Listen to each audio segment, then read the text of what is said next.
Welcome to Eternal Dread, where fear never sleeps. Tell us where you're watching from, and what time it is, because terror has no limits. If you're brave enough, share and comment, but beware, something might be watching you too. Now, turn off the lights, and let the dread begin.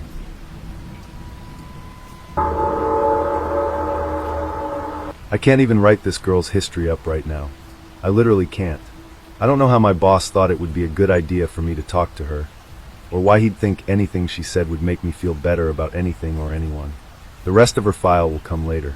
Or maybe it won't. I don't know. And right now I don't care. Interview subject, the cleanup crew. Classification string, cooperative/destructible/chthonic/constant/moderate/apili. Interviewer, Rochelle B. Date, November 25th, 2024. On the day I died, I was 5 feet 5 inches and I weighed 80 pounds. That was the worst thing ever because just a week prior, I had only weighed 79 pounds.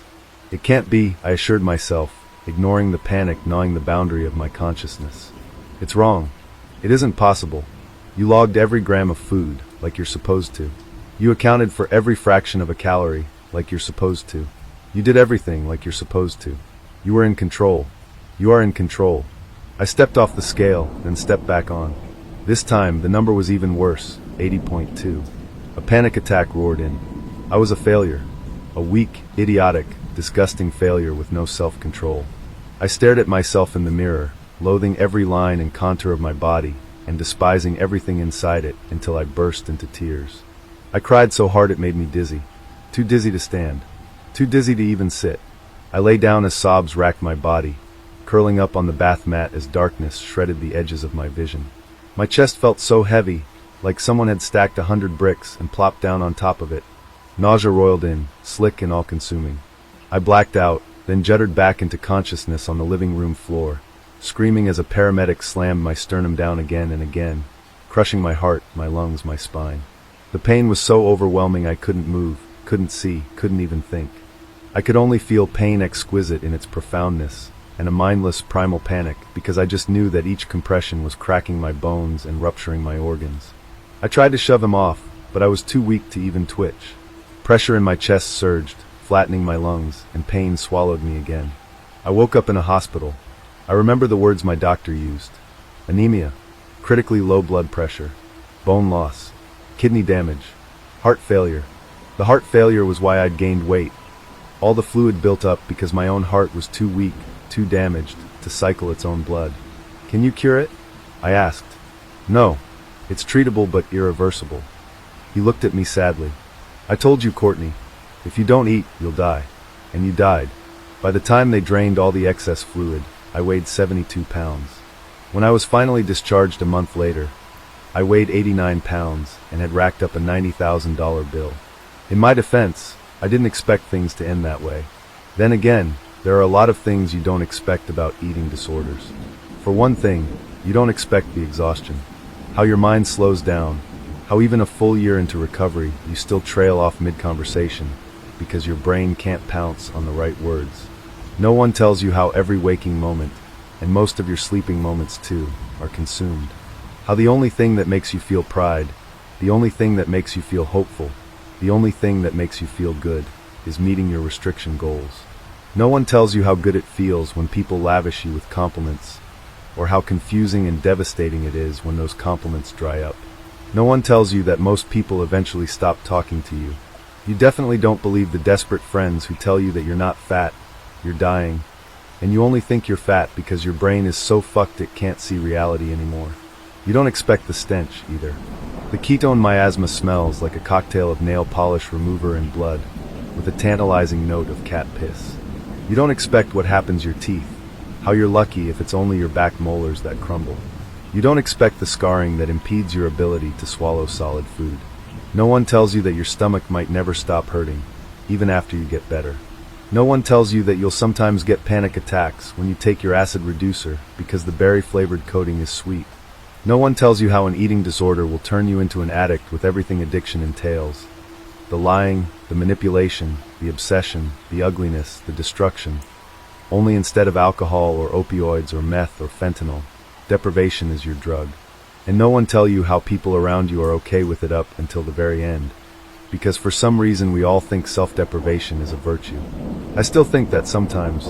No one tells you about heart failure, what it's like to feel crushing pressure on your chest, to have lungs so impeded by fluid that they can't expand enough to draw half a breath, or what it's like when your heart stops, or how it feels to have a frantic EMT crush your sternum and crack your ribs to restart your dead heart. And no one tells you about the time you lose. I was sick for 4 years. Years that somehow feel like a fever dream and realer than real at the same time. Years that mired me in place while everyone and everything I cared about left me behind. But all of these things I didn't expect happened in the middle of this story. The middle is the least important part. Now I'm going to tell you the beginning.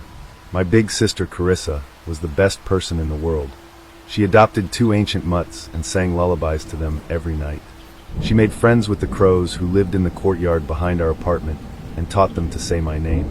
She donated money to food banks and animal shelters, and cried at TV commercials, and volunteered at Big Brothers Big Sisters until they found out what she did for a living. Even after they banned her, the girls she worked with came to her on their own. When our mom kicked me out, she drove over before I'd even made it down the street and took me to live with her. Didn't charge me a dime. Didn't even ask me to buy groceries or pay the water bill. I was jealous of her. Desperately jealous. I hated myself for it. I still do. I was a short, fat little wallflower who couldn't get a second glance from anyone. No one talks about that, either. They talk about unrequited crushes and the beauty industrial complex and how pretty women get better jobs and make more money. But they don't ever talk about how it feels. They don't talk about that wild, sinking pit that comes with the realization that no one sees you. The despair when you understand you might as well not exist. Carissa had none of those problems. And I was glad. I didn't want anyone to feel like me, least of all her. But I was still jealous. One night after dinner, I realized I was way too full. And I didn't like the way that felt. I looked across the table and saw my sister, looking beautiful. So beautiful that I felt jealous. I didn't like the way that felt, either. That was the night it started. From there, I launched headlong into my diet. Carissa was my biggest supporter. She supported me in everything I did. Why would a diet be any different? She was my foundation, my accountability partner, my guiding light. That was what Carissa was at her core, light. She didn't brighten every room she walked into. She was too wild for that. So bright and so wild that whenever she walked into a room, she burned it down. Men loved that about her, at least at first. Nick did for sure. Nick owned her club. He wasn't her boss, too high up for that. But he had the final say in everything, especially the girls. That brings me to the last, least important thing about my sister. She was a stripper. I know that's a shitty word. I know there are better descriptors. Exotic dancer, or just dancer. But Carissa chose and claimed the title of stripper. Specifically, the best damn stripper in the armpit of California. For herself, so that is what I'll call her. To me, Nick started off as some distant, vaguely threatening background character in Carissa's rants about work.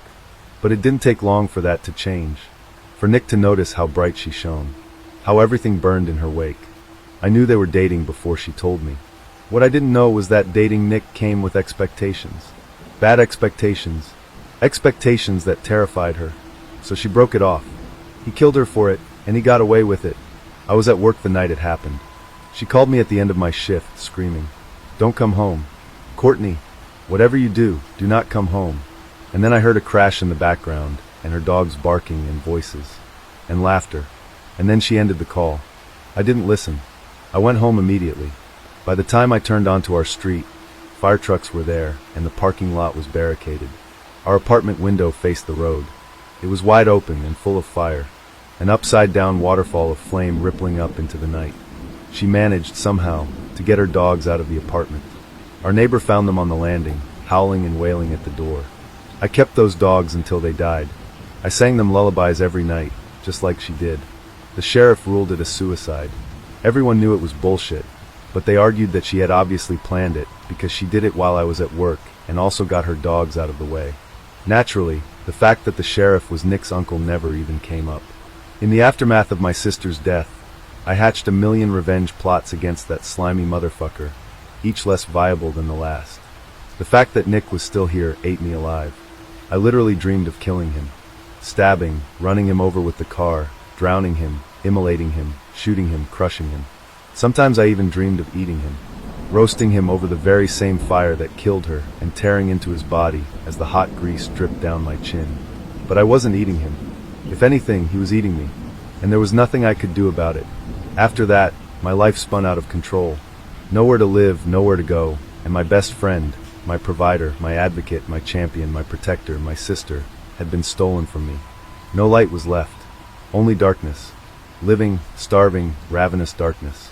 I think that's when my crash diet transformed into an eating disorder, when it became the only thing in my life that I could control. I didn't listen to the people who told me to stop. I didn't listen to my doctor no matter how many times he said, "If you don't eat, you're going to die." In fact, when he said that, the only thing I thought was, dying doesn't sound that bad. And then my heart stopped, and I did die, and it actually was that bad. When I woke up, and the first thing that doctor said, "I told you if you didn't eat, you would die," I said. I wish I'd stayed dead. They put me in inpatient treatment. They forced me to eat, but no matter how much they fed me, I barely gained weight. 11 pounds in 3 months. It was insanity. I was hungry all the time, but repulsed by food. My body rejected every bite I took, like food itself was poison. The doctors told me it was psychological, and kept making me eat. I hated food, but I was so hungry all the time. So hungry that I cried. Whenever I ate, I cried more. They evaluated me for autoimmune disorders, metabolic diseases, cancer, allergies, celiac disease, Crohn's disease, inflammatory bowel disease, and 100 other things I can't remember. Everything came back negative. The hospital finally threw their hands up and discharged me. I kept trying to eat, of course.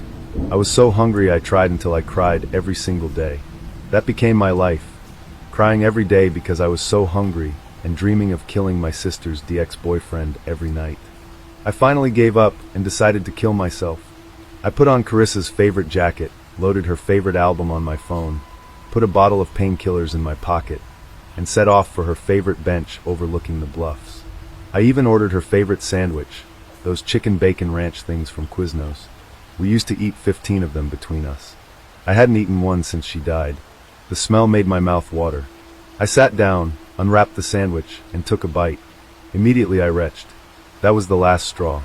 I threw the sandwich down the bluffs, sending up a prayer for some stray dog to find it, and took out the pill bottle. "Don't do that." I jumped, spilling the pills all over the concrete. A man stood a few yards up the trail, watching me with glittering eyes. I had no idea how long he'd been there.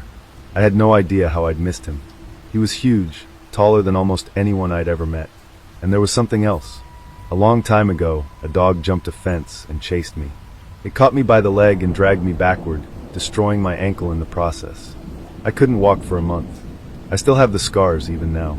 This man made me feel like I was back on that sidewalk, screaming and running for my life as a big angry dog ran me down. I did not question the instinct. I shot up, heedless as everything spilled from my lap, and ran. I didn't make it far. That's something else no one tells you about eating disorders. How very weak you get, and how very much some people love that you're weak. I was gasping for breath inside 30 seconds, lightheaded and dizzy within a minute. By the time I lost my balance and fell, dark spots were swirling through my vision, and my heart felt like it was going to explode.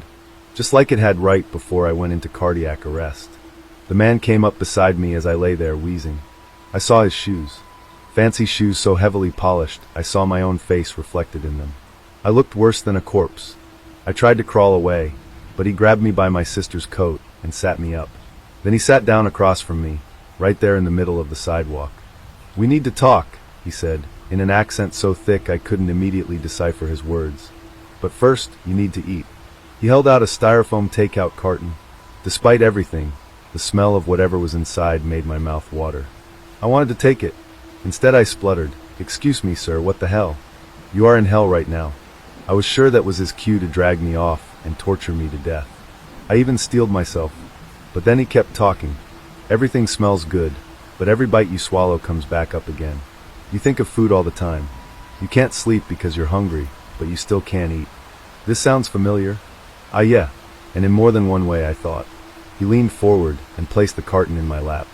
"This will solve the problem." I couldn't think of any words to say, or any actions to take, or even any thoughts to think. I know. Little girls aren't supposed to take candy from strangers. But this is not candy, and we aren't going to be strangers for long. "How do you know that?" Painfully aware that my hands were shaking, I opened the carton. The smell hit me with almost physical force. Saliva flooded my mouth. I'm Mr. Wolf. See? Not a stranger. Eat before you faint. If you faint, I will have to take you home tonight. My insides froze. I will still have to take you home eventually. But if you eat, we can solve your other problem first. The smell wafting up from the carton was heavenly. I was practically drooling.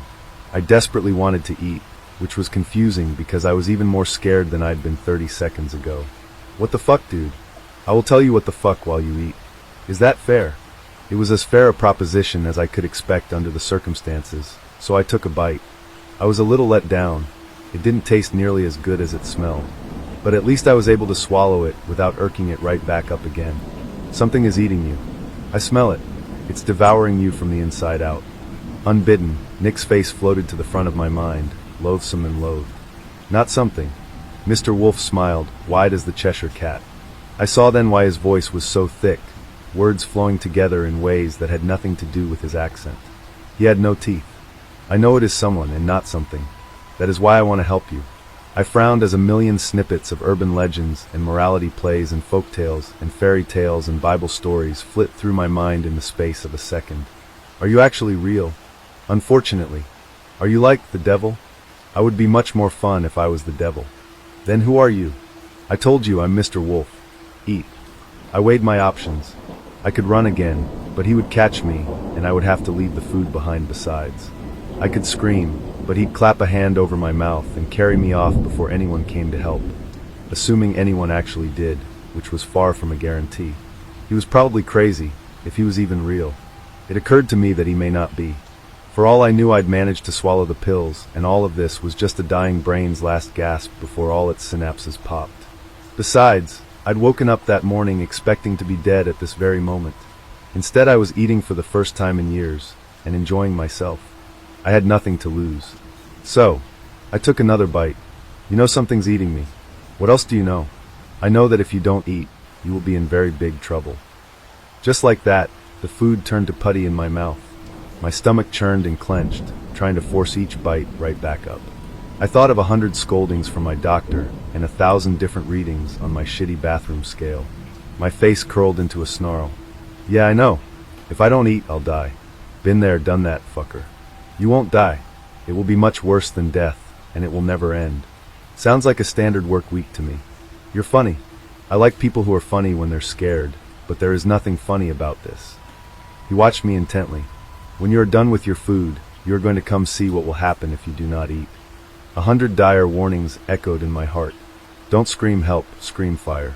Fight and kick. Spit. Vomit. Piss your pants. Shit them if you can, and never, ever let them take you to a second location.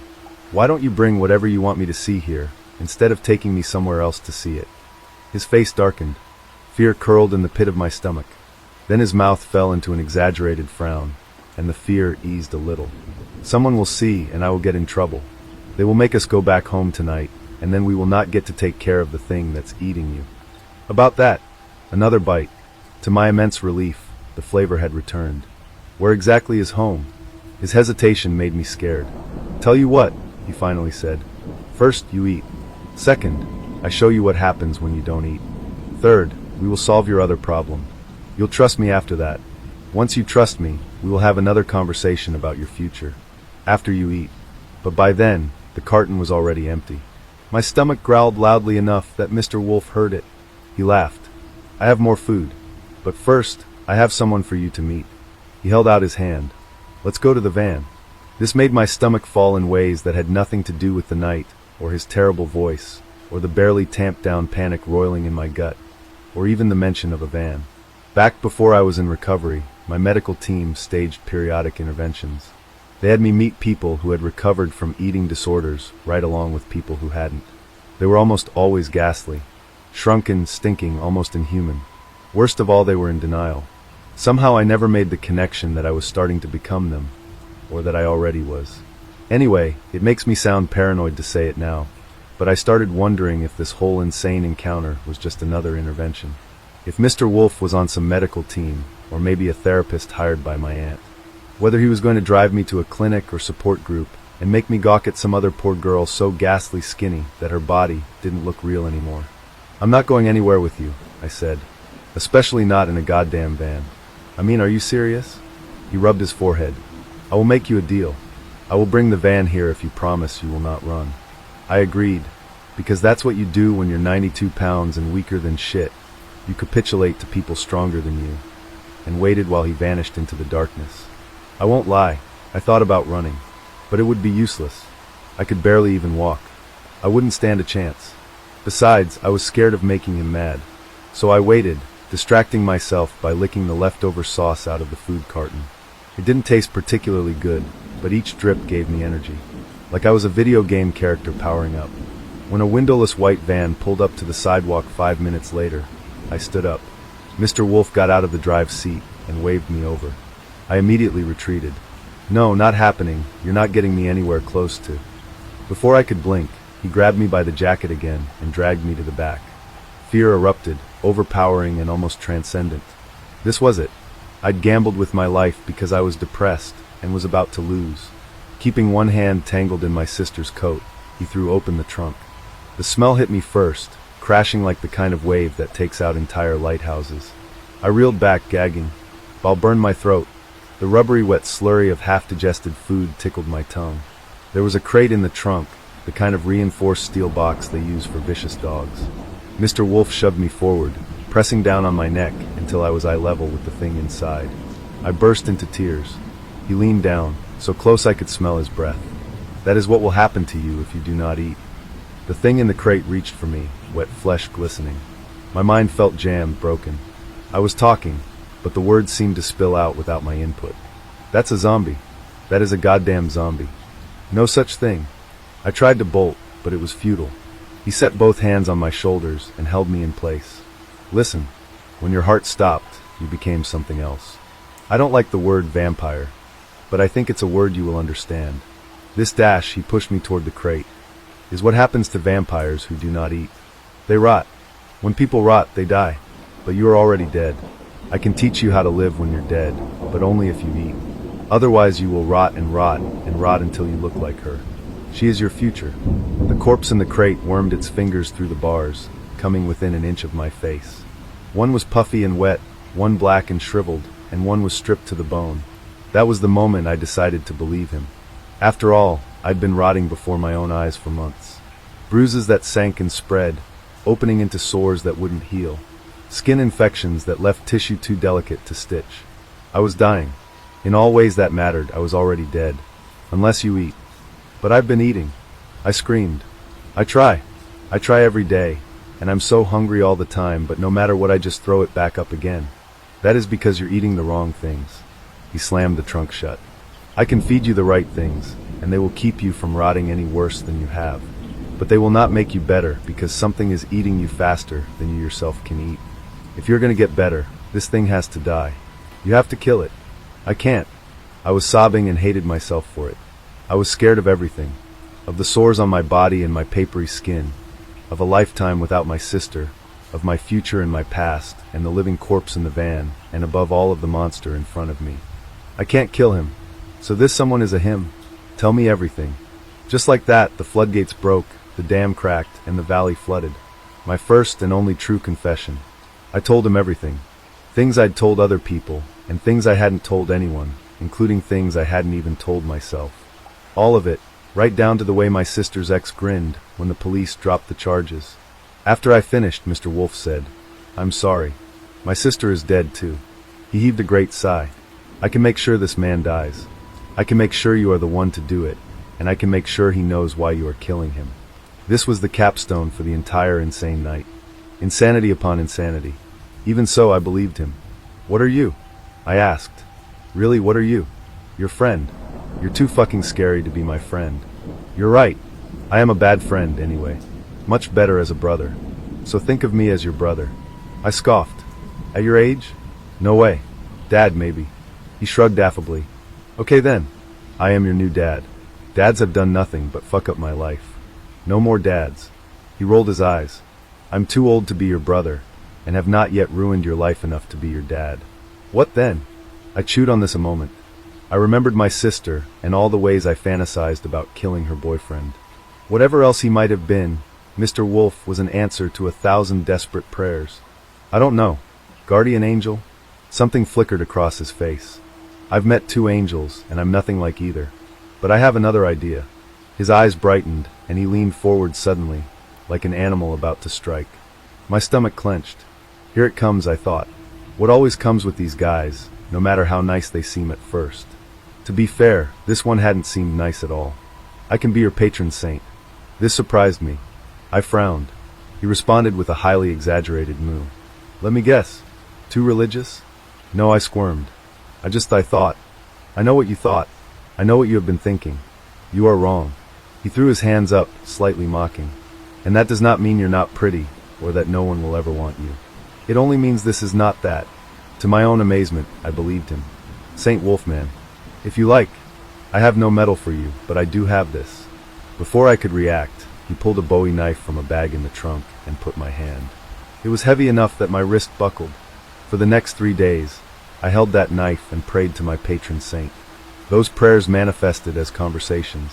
I think I talked more in those 3 days than in all the rest of my life put together. I prayed for strength, opportunity, intelligence, and vengeance. Most of all, I prayed for death. Saint Wolfman transformed those prayers into a plan. He wasn't nice about it. Saint Wolfman wasn't nice at all. He was belligerent, rude, and unmistakably bloodthirsty. He thought up ways to hurt my sister's ex that were so gruesome, even I couldn't stomach them. A couple times, I even wondered if he was a worse man than Nick. He kept the corpse close at all times, too. You need the reminder, he said when I complained. If you don't see and smell it, you will forget to eat. I hated that thing.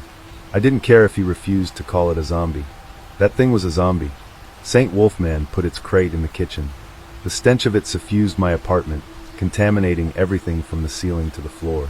I couldn't look at it without crying, without imagining myself rotting and mindless and starving, staring between reinforced iron bars for the rest of an existence I was too far gone to comprehend. At least I didn't forget to eat. On the evening of the 3rd day, we finalized our plan.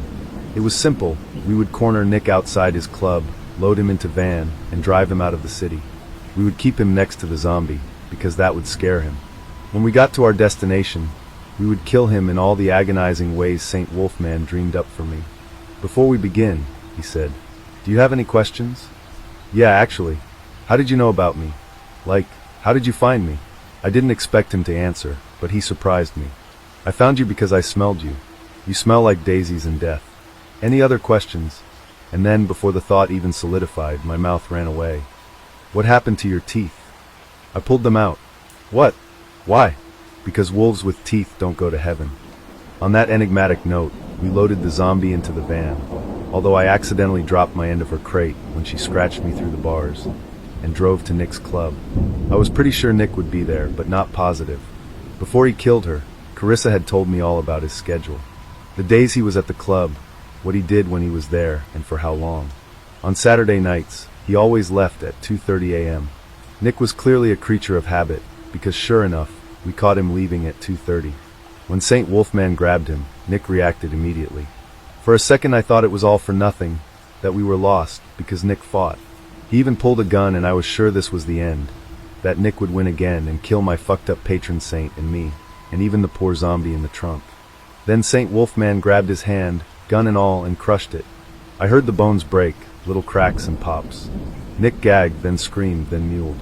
The gun fell from his hand. Saint Wolfman kicked it away, then loaded Nick into the van. He held him down while I tied him up.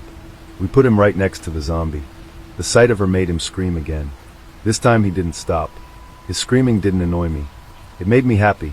I watched in the rearview mirror as the corpse stroked Nick's face with its rotting fingers, leaving greasy streaks on his cheek. Saint Wolfman drove us up to the state park. I chose it because Carissa and I used to camp there. I knew my way around, how to weave between the pines and scale the steep hills. And hopefully I would know how to hide a body. Of course, before we hid the body, we had to kill it. I couldn't wait. So when the van finally slowed down, twigs and tiny pine cones popping under the treads, just like Nick's bones had popped in Saint Wolfman's hands, I jumped out before we'd even parked. I practically bounced around to the back and threw open the trunk. Absolutely giddy now, I reached for the Bowie knife. Saint Wolfman put his hand on my arm. No. Outrage exploded. You said we're going to kill him. We are. horribly, and we are even going to torture him first. But we will be sportsmanlike. Fair hunters give prey a head start. He's going to get away. Do you really think he could get away from me? Well, no. But what's the point of a head start then? Saint Wolfman smiled so widely that I saw pale crescents of freshly erupted teeth glistening in his gums. Because it will make him more scared. The corpse in the crate moaned as if in agreement. Nick squealed and began to sob. I don't think he can get more scared than he already is. That's because you have no imagination. Luckily, I do. I realized he was changing before my eyes. Saint Wolfman was already a monster of a man by any metric. But there, in the moonlight filtering through the pine needles, he was becoming even more monstrous. His mouth seemed to have grown, spreading into a jackal grin that went too far up his face. I saw his new teeth again, glistening like moonlit ice. He leaned down so he was eye level with Nick, who shrieked. I am going to untie you. You may do as you like when you're free. You may run, you may hide, you may beg. I suggest you fight, but the choice is yours. Are you ready? Nick mewed. The zombie reached through the bars again, blackened nail scraping his face. I hoped that was a yes. With that, Saint Wolfman grabbed Nick by the collar, tore his ropes off, and threw him onto the ground. For a moment, Nick started up at him, eyes popping from his head as that ridiculous warble leaked from his mouth. Then he lurched around and ran. Saint Wolfman growled. I hate them when they run. Then he turned to me, snarling. What are you waiting for? Go! Catch him! My heart fell. But I thought you. Not me. This is a fair hunt, not a slaughter. You go! Catch him! Equal parts angry, confused, and doubtful, I stumbled after Nick. But I didn't stumble for long. Every step was easier than the last, every moment more beautiful. The silvered pines, the fragrant mulch deadening my footfalls, the happy moonlight. Even Nick's acrid onion stench was beautiful. I even liked the way his wet, blubbery whimpers pierced my eardrums. I noticed other smells too, saliva and hair and sweat and fresh teeth erupting from clean gum lines. Finally Nick stumbled and fell, smacking himself against a tree. He scooted away, sobbing and warbling, Don't kill me. Please don't. Do you know why you're here? He shook his head. Because you killed my sister. To my horror, a sob worked its way up my throat. Carissa. His face froze. And then he laughed. I didn't know why. I don't know why. And I'll never know why, because before I could ask, Nick collapsed in on himself, staring over my shoulder in horror. I turned. Nestled between the pines were opaque lights. Small, cloud-shrouded moons. Eyes. Saint Wolfman's eyes, shining through the trees. Take out your knife, he said. Nick somehow got even smaller. He wept and blubbered. Blubbered is such a good word. Wet and thick and slimy, just like the sounds exploding from his mouth. Saint Wolfman sidled up beside me, so huge the moon cast his shadow halfway up the trees. Take out your knife, he repeated, and do what you will. I did, and I took my time. I didn't want to kill Nick. Once he died, he would be free. Once he died, he would be wherever Carissa was. He didn't deserve that, so instead I just kept making him hurt, until Saint Wolfman suddenly surged forward, less wolf than a monstrous snake, and tore Nick's jawbone off. Hot blood splattered my face as Nick's tongue lolled. He tried to scream again, but only choked. I watched in shock as Saint Wolfman placed Nick's jawbone into his own mouth, biting down experimentally until it crunched. Look, he leered. I have teeth again. Wolves with teeth don't go to heaven, I said. This is heaven. Kill him. I cut Nick's throat. The look in his eyes and the smell of his blood made my mouth water. As blood drained, Saint Wolfman plunged his hand into Nick's chest cavity and extracted what I knew to be his heart. It was bigger than I expected and uglier. He held it out to me. It glimmered in the moonlight. Eat, he said. I didn't answer. I couldn't. We must all perform our penance. Your penance is indulgence. Saliva sheeted down his chin, gathering in heavy ropes that swung from his jaw. The moonlight made them glow. Accept it. Celebrate it. Eat. I took Nick's heart. It was hot to the touch, and firm enough to make me squirm. Saint Wolfman watched me with his cloudy bright eyes, smile spreading upward even as I watched. I took a bite and almost fainted. It was Saturday night Quiznos and Mario Party marathons with Carissa. It was gorging myself on Halloween night while she sorted the remaining candy by flavor. It was jubilant post-game pizza parties on bitter gray days, and homemade birthday cake in the house we lost, and Denny's on Christmas after Mom's night shift and buttery popcorn at school carnivals. It was heaven. I finished it all, and then I ate the rest of Nick. I don't remember falling asleep, but I remember waking up with a full stomach for the first time in years. And for the first time in almost as long, I didn't loathe myself for feeling full. Saint Wolfman was there. He still had Nick's jaw in his mouth, like dentures designed by Ed Gain. "Thank you," I said. "I was wrong. You're definitely my friend." "I'm not your friend." As ridiculous as this is, that really hurt my feelings. "Of course you are. You helped me." He gave me a bleak smile. "I am glad to help you, but I do not want the best for you. And do you remember when we first met? It was like 2 days ago, so, yeah. Then you remember that you ran." I didn't know what he meant. Something in his face made me sure I didn't want to. Then that blank look transformed into an expression I couldn't read. For an awful moment, he didn't look human. Then he snapped to attention, and his eyes crinkled. "Enough talk. It's time for us to go home." I didn't know what he meant, but I went anyway because after everything he'd done for me, I trusted him. I guess I shouldn't have, because home turned out to be this place. It's not the worst thing, I guess. I'm warm, I get fed, I don't have to worry about being homeless or getting sick. And at least I'm useful. That's why you call me the cleanup crew, right? Because I clean up some pretty big messes. The problem is, though, and no offense, you guys make me eat a lot. Too much, if I'm being honest. And because of what you make me eat, I'm kind of right back to where I started. Not liking how it feels when I get full. I posted a picture of my great-grandfather over to our /oldschoolcool a few days ago. I posted it on my main account, not this one. I regret posting it. It's turned my family's lives upside down, opened up possibilities I'd rather not even contemplate, and thrown into question everything I thought I knew. I was scanning some old family photos onto the computer for my mom. I've always been fascinated by my great-grandfather. My mom always has so many stories to tell me about him, and how he brightened her childhood. He was truly a remarkable character. Plus, he was a particularly handsome man. I've always loved that photograph of him, with his chiseled face and his dark eyes staring into the distance. He wasn't looking directly at the camera. It's the only photograph we have of him. My mom says he was caught off guard by that photograph, because he normally never liked having his photo taken. Before I posted the photo, I was pretty certain he'd be a surefire hit with the online crowd. And I was right. But at the same time, I was still surprised by the extent to which people agreed actually with me.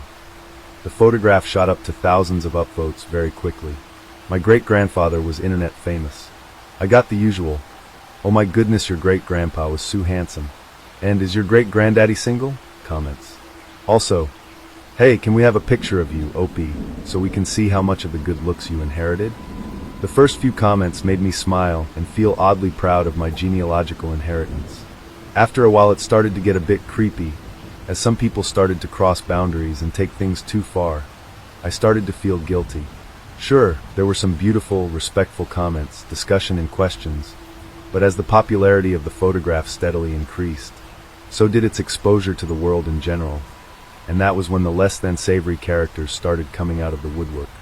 I never knew my great-grandfather, but from everything that I've heard, he was such an upright, almost regal sort of man. Well-bred, well-educated, respectable, and dignified. A true gentleman, and he had been greatly loved and revered by my family. And now, it felt like an oxymoron, this clash of worlds, having my amazing, dignified great-grandfather on display for the ugly underbelly of the internet to ogle and make crude remarks. It felt like I was violating his memory, like I was literally whoring him out for my own personal gain. And what gain? A few arbitrary internet points? I was about to remove the post, when two things happened in fairly quick succession. First, someone kindly offered to colorize the photo and asked for details about hair/eye color, etc. I asked my mom for details. She had been very close to her granddad, and she could remember everything very well. The most striking thing about him, that you couldn't see from the black and white photograph, was that he had two different colored eyes, one a deep green and the other dark brown. In the black and white photo, it just looked like there was a shadow over the darker eye. When the colorized version came, it was beautifully done. They got the shades exactly right. That made the whole online sharing experience slightly redeeming, I must say. I showed my mom, and it made her cry. I'd almost been afraid to show my mom, because she had loved her grandpa greatly, to the extent that she still didn't like to talk about the end of his days. All I know is that it had been an extremely traumatic time for her. She sometimes still tears up if something happens to remind her about the end. Anyway, a few minutes after the colorized version was posted for everyone to see, someone responded, "Hey there. I know this is going to sound really weird, but after seeing that colorized photo of your great-grandpa, I know a guy who looks exactly like him. Seriously. He comes into my coffee shop almost every day, so I see him a lot. It's like his doppelganger or something. I'm going to take a photo and send it to you tomorrow morning. I swear, it's exactly like him." I checked out the poster's history, and it didn't look like he was a troll or anything. I don't know, something about his entire post history and earnest way that he'd written the message made me believe him and feel mildly interested about the promised picture. His enthusiasm seemed genuine, and so I was intrigued to see this alleged doppelganger. Most likely it wouldn't look like my great-grandpa at all, though, I was sure. After all, we're often told by friends that they know someone who looks exactly like so-and-so, and when you see the proposed twin later on, it's usually quite disappointing. So I just replied, "Hey, cool. I can't wait to see the photograph of my ancestral twin, haha." And then soon forgot all about it, basically. The next day, though, I got this message. "Hey, so, I know I promised a photograph, and here it is. Just a quick disclaimer. I was hoping to get a straight head-on shot of the guy. I asked him if I could take his photograph, and he asked why, and I tried to briefly explain without sounding too stupid. Basically, I told him that there was a picture on the internet that looked just like him, and I wanted to send his picture to a great-granddaughter of the dude he looked just like. It sounded progressively weirder as I tried to explain it, haha. It made me realize that things that are perfectly reasonable on the internet can sound so utterly bizarre in real life. Anyways, I don't know why, but he got quite angry and wouldn't let me take his photo. I mean, fair play to him. Not everyone likes their photo taken to be shared on the internet. But I mean, it was weird how his attitude just did a 180. He's always so friendly and nice, and he tips really well. I would have expected him to say no nicely, but it really upset him. He was very curt with me. I got the sense now that this'll be his last visit here, which is a shame, because he seemed like a cool dude before all this sad face. Asterisk anyways, so, I didn't want to let you down after the build-up yesterday. Plus, the fact that he seemed so annoyed meant that he likely won't come back, and so this would be my last chance to get a photo. So I know this is really iffy, ethics-wise or whatever, but I sneaked a photo anyway, haha. He had to stop at the door. He held the door open for someone coming inside. So I was able to snap a quick pic, but he wasn't looking right at me, which is both why I was able to take the picture, but also why the picture isn't that great. It's a side pose, so maybe you won't be able to see the resemblance as well as if it had been from the front. But seriously, I still thinks it looks just like your mom's grandpa. I hope you'll agree. Let me know what you think. Given the lengths this poor guy had gone to in order to attain this picture, I was quite amused, so I clicked the photo with neutral expectations. The man was visible in side view, but I had to admit he did bear a passing resemblance to the colorized version of my great-grandfather. Maybe he was a distant relative, somehow. It bears noting that the guy who sent the photo was practically on the other side of the world to me, and to my knowledge, I have no relatives in America, so this is really unlikely. I thought the doppelganger photo would amuse my mother, who, of course, had known her grandfather very well. It would be interesting to get her opinion on it, I thought. I took over my laptop to her and showed her the photograph.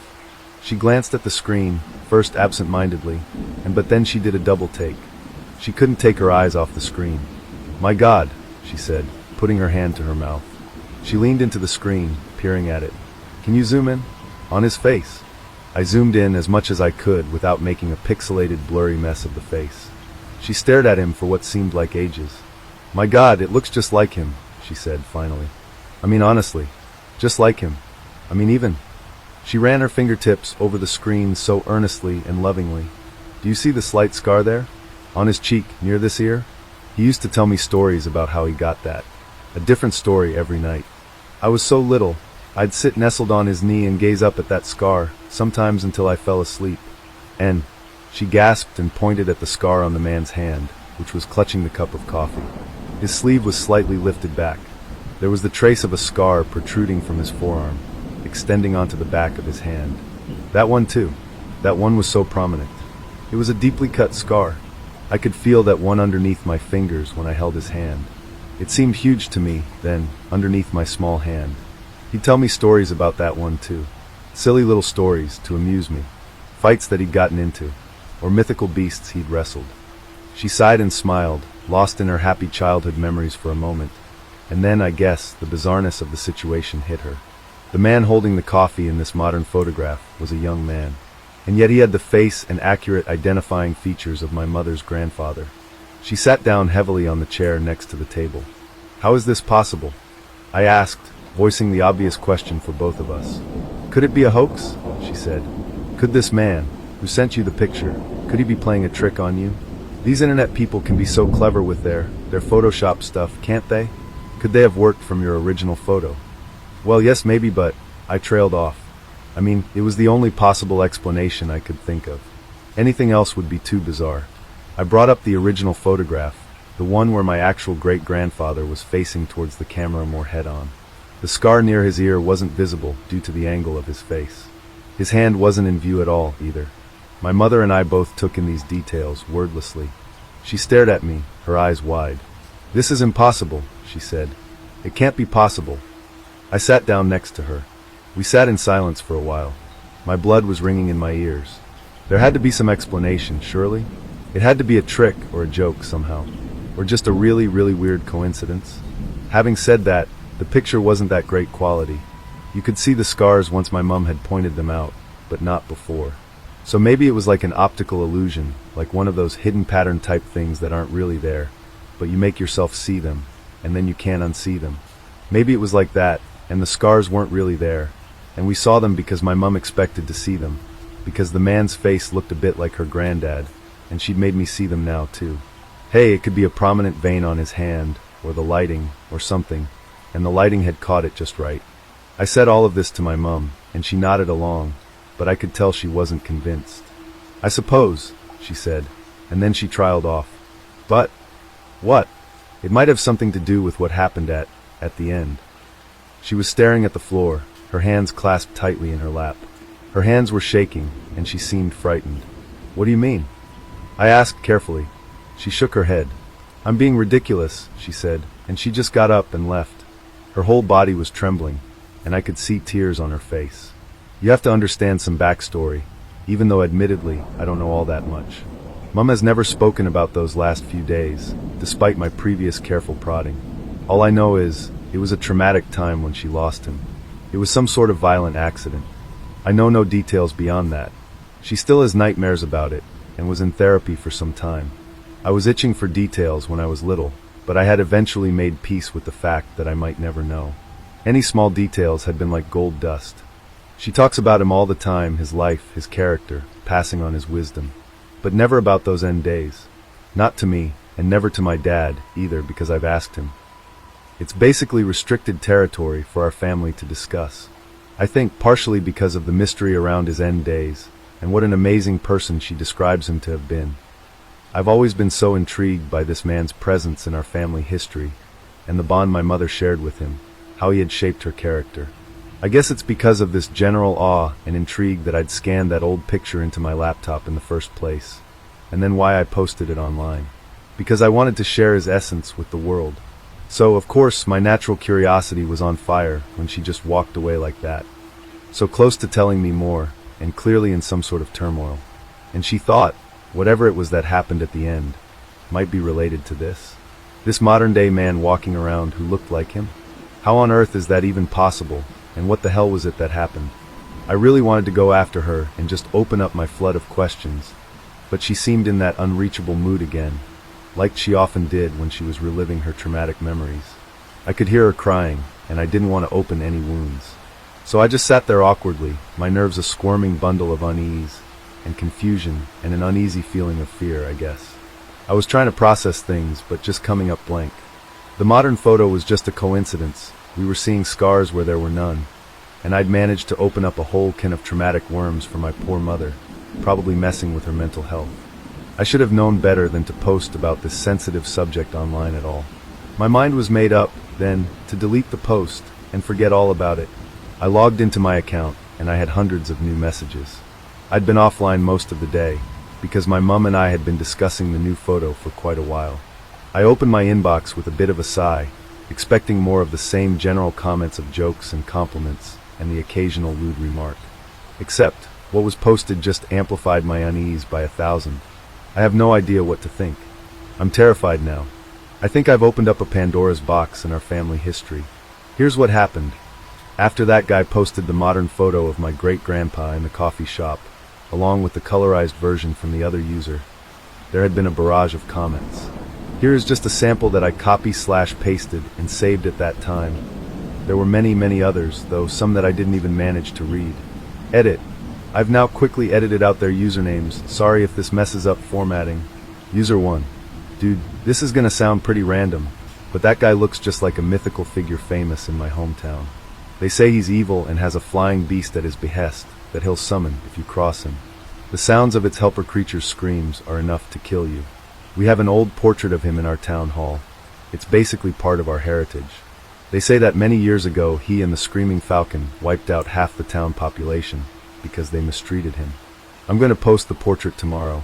Same chimera eyes and everything. Freaky. Reply to the above. User 2. Are you from my hometown? I won't post the exact place because doxing, but are you in South America? We have exactly the same legend here, except we call him something different. We call him the Cunning-Eyed One. They say he has 2 different colored eyes because his flying minion can see through one of his eyes. Anyone he doesn't like, anyone with attitude, the monster flies over immediately. Its screams are enough to paralyze you and pulverize your flesh, just from the sound alone. I used to be so scared whenever I heard screaming during the night.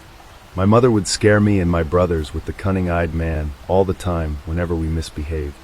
And there are old people here who swear they've had run-ins with him, or know someone who has. Everyone thinks he's real. I got thrills when I saw you mention the legend. Reply. User 1. I'm not from South America. I'm from a tiny town in Eastern Europe. How scary that you guys have basically the same legend over there. I've never heard anyone else mention this legend other than here in my hometown. User 3. Wow, now that you post those 2 photos, I have an old book of legends. One of the illustrations is of a handsome dark-haired man with 2 eye colors. They say he's a cruel monster disguised as a man, uncannily clever. Anyone who fails his tests is woken up to the sound of screaming, and the screams make their flesh rot and fall off. It's described in so much detail with historical eyewitnesses and stuff. The man looks like the photo here. Sorry, Opie, no disrespect to your grandpa, but it looks so much like him. This was an old legend from a small, remote Scandinavian village, I think. I can't remember the name they gave to the monster. I'll dig out the book and post more details. The way it was described gave me the creeps. Never heard anyone talk about this before. It was a really obscure legend. User 4. OMG, I know what you guys are talking about. We have a similar legend in India, in the village where my parents were from. I am so excited to hear others talking about this. My mother would tell me about something that happened to her aunt when she was little by the rough translation. Cruel, one-eyed demon with his helper, the screaming devil. They call him one-eyed because they said he could only see through his dark eye, or he closed one eye to look at you through his good eye. I'm gonna have to type out that story properly for you. I'm gonna get my mum to tell it again. Seriously, me and my cousins loved and hated that story in equal measure. It was so scary and we'd never sleep afterwards. We'd freak each other out by screaming in the middle of the night and scare each other awake. My older cousin did that once and I peed the bed. I was so scared, TMI, I know. All the elders in our village would tell us about it when I visited back home. OMG, I am so thrilled that other countries have this same demon guy in their history too. It makes it so much scarier, like he really roamed the world. Wow, I can't wait to tell my cousins. This is like all my childhood excitement/fears rushing back. User 5. We have a very similar urban legend in the place where I am from. They say he has the strength of 1,000 men, and he flies from place to place on the back of his winged screaming monster thing. It had a name, can't remember it. They have different names for it. They say that he had different colored eyes, one evil and one good, and depending on how he felt about you, he would use one or the other to look at you. If he looks at you through the black eye, you're screwed, basically. I also remember something about the screaming. It was my grandpa who would tell us kids stories about him, that he heard from his mother. Pretty cool to see it being talked about on here. My family is from a small village in China, but haven't heard anyone else mention it.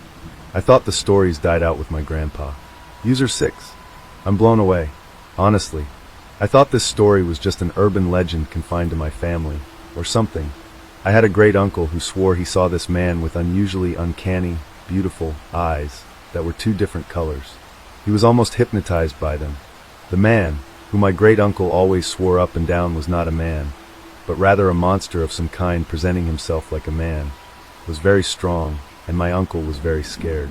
My great-uncle was working in a factory on the night shift. This man managed to bend metal with his bare hands, or something, because he was angry. My uncle was freaked out, and he managed to get away from that place, come with a high fever. The next morning the people who were there at his work that night were found literally pulverized. On phone, we'll type out whole details later if anyone interested. Can't believe others are mentioning this same sounding man in other parts of the world that match up to what my great-uncle said. Never really believed it fully until now. User 7. Guys, I had that photo open in my browser, and my grandma walked past. She's visiting us. I'm not lying, I swear. She saw the photos, and she did a double take and just froze. She's saying the man's a terrible creature from her childhood. I've never seen her like that before. She was legit scared and asking me where I got the photos, why I was looking at him, where were these photos taken, was this man still alive, where was he? And she was getting all worked up. She just left our house, and she's gone home now, really abruptly. Won't answer my calls. She seemed really upset and shaken. I swear I'm not making this up. Reply which photo? Opie's great-gramps or the new pic? User 7, replying to the reply both. I was comparing them side by side, just out of curiosity. I never expected a reaction like that. I'm really freaked out, and reading other replies here, even more freaked out. I'll see if I can get any more info from my grandma when she calms down. User 8. I feel really sorry for OP. Turns out her great-grandpa looks just like a legendary demonic monster guy. User 9, replying to the above, what if Opie's Gramps really is this monster guy? Everyone swears it looks just like him, and it's his likeness that's triggered all this discussion, and on and on. Many legends and lore of a man who apparently looks just like my great-grandpa, with two colored eyes, one green, one dark brown, and different stories, but all sharing very similar elements to the lore that follows this man all around the world. Lots of people saying they heard this legend, these stories around this man/monster/demon. But here's the worst part. I felt really tired out reading all that stuff. I mean, obviously, I reasoned that they've just latched onto the fact that my great-grandpa just happened to have the same unusually colored eyes as the man in these legends. But with my mom's reaction earlier, I was just feeling bad and overwhelmed, I guess. So I just left the laptop, and I went to sleep. There were hundreds of comments I still hadn't read, and I'd changed my mind, and I didn't want to delete the discussion just then, because there were so many people involved, and the whole thing was just buzzing and taking on a life of its own. And so I felt like I'd be rude just to cut it off abruptly when there were so many people so excited. Besides, it wasn't even about my great-grandpa anymore. It was just that his multicolored eyes had unearthed a legend that people had thus far just kept tucked away in their little corners of the world until then. At that point, I was even slightly proud that my photo had managed to bring to light a hidden, very interesting sounding, obscure legend that many cultures seem to have their version of. I felt I would enjoy the discussion more when I was better rested. I wanted to take another look at the updated discussion in the morning, so I left the laptop in the living room with the page open. Big mistake. I woke up this morning, and my mom was sitting by the laptop, reading it all. Her face was white as a sheet, honestly. Even on her worst days, she's never been like that. Even on the days when she's had nightmares that reminded her of how her beloved grandpa died. Even when she's been reliving the trauma, I've never seen her look like she did that morning. I was kicking myself for leaving the laptop open, so I snapped it shut, quickly, so she couldn't read more, kind of rude, but it was basically to protect her. And I just tried to laugh the whole thing off. She wasn't in a great place mentally anyway, because my stupid post had probably awakened further traumatic memories for her about his death, and I really felt awful to have pushed her to this point. The discussion about the legend of the two-colored-eyed man was an offshoot and unrelated. She had no business reading about it in her anxious state. I know, Mom. It's weird how there's a legend about a creepy figure with similar multicolored eyes. I laughed. I guess there must be something in our collective unconscious about people finding chimera eyes scary, or something. So they built a legend around that. She stared off into middle distance, her gaze still fixed on the place where I'd closed the laptop monitor. I tried to talk about other things, I rambled on, actually. And she just sat there, transfixed. In shock. I was getting really scared now, so I got her a glass of water. She took it, just absent-mindedly, and held it, but didn't drink it. I was feeling terrible. There were goosebumps on my arms. Somehow, reading all that ridiculous, Hyping up an exaggeration of the lore surrounding a two-colored-eyed man had messed with my poor mum's head. Was she having a mental breakdown? I really was such an awful human being for throwing my family's sensitivities to the mercy of the internet like this. I was wondering whether to take her to the doctor. She put the glass down and got up. She walked into the bathroom and slammed the door shut. I could hear the sound of her retching. I ran behind her and stood at the door helplessly, crying too now, really seriously feeling like such a terrible person for opening this whole thing up. People on the internet think they can say what they want and run their mouths and create theories and not realize that those careless comments and hysteria can really impact people in real life. How dare I open up my family, my poor mum, up to that sort of stuff? She was having therapy for his death. She still had regular nightmares, for God's sake. Why did I ever think this was a good idea? And why had I let her be exposed to those horrible, persistent people getting their kicks from relating their stories? When she emerged, she was puffy-eyed and hoarse. "I'm so sorry, Mum," I said, and hugged her, held her tightly, trying to squeeze away the bad feelings somehow, to protect her from all that bad stuff, to fix her through sheer determined love. I really hate seeing her when she has one of her anxiety attacks. It was a constant fear of mine, to see her in that broken state, when I was little. If you've ever seen a parent in a vulnerable state, you know exactly how awful, how scary, how heartbreaking it is. All that stuff on the internet, it's so stupid, I'm so sorry. "It isn't stupid," she said in a small voice. She basically pushed me away. "It's what I've feared all these years." She was looking at the floor. "Okay, so Mum, I think we need to go see the doctor this afternoon." "I heard the screams," she said, looking at me in eyes for the first time. "I heard the sound of the screams. When I was little, I saw the—" She coughed and put a hand to her mouth, and I thought she was going to be sick again. But she wasn't.